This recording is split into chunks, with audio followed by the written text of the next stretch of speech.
As you've heard, my name is Alan Craig, and I'm standing on the Christian Choice ticket, which is a combination of two Christian parties. And I'm the only one of all 10 candidates, there are 10 candidates in all, that is standing on an overtly Christian ticket, and that is what I do.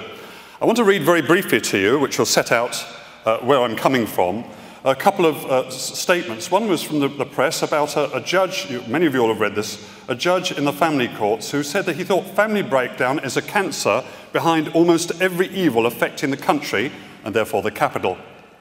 Mr. Justice Coleridge blames youth crime, child abuse, drug addiction and binge drinking on the meltdown of relations between parents and children.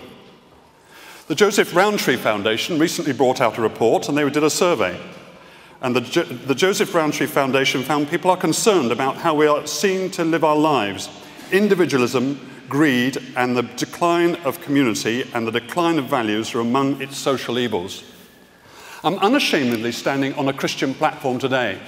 I believe the damage that is being done to our capital, the damage that is being done to our society is because of the aggressive, materialistic, and selfish secular agenda that has been driven through by those in authority over many years, indeed over many decades. Christianity has been written out of the national script.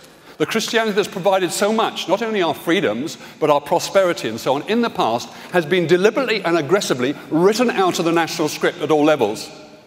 And the result of that is this materialistic, this selfish, this self-centered society that is all about me, myself, and I, and how I can actualize myself, how I can promote myself, how I can get off as an individual. And the devil, the vulnerable, the refugee, the elderly, and all the other people who are unable to speak for themselves take the hindmost. Now, I'm unashamedly willing to stand up for Christian values because I think those broad, those generous, those compassionate, those caring Christian values that come out of the gospel are appropriate for all people, whether they go to church or not. You don't have to go to church to buy into them because they're universal values. Who can stand against Jesus saying, love your neighbor as yourself? Can you stand about that if you're an atheist or an agnostic or a Hindu or a Muslim? It is an ethic, it is a value, it's a gospel value that is appropriate for all people. Now, in standing for this, and I will draw because I'm sure my 2 minutes is coming to an end, in standing for this, I'm sure we'll be exploring this in more detail. I hope we'll be exploring this in more detail, and I'll be able to explain more about it. But I'm grateful for this opportunity to be here with you tonight. Thank you very much indeed.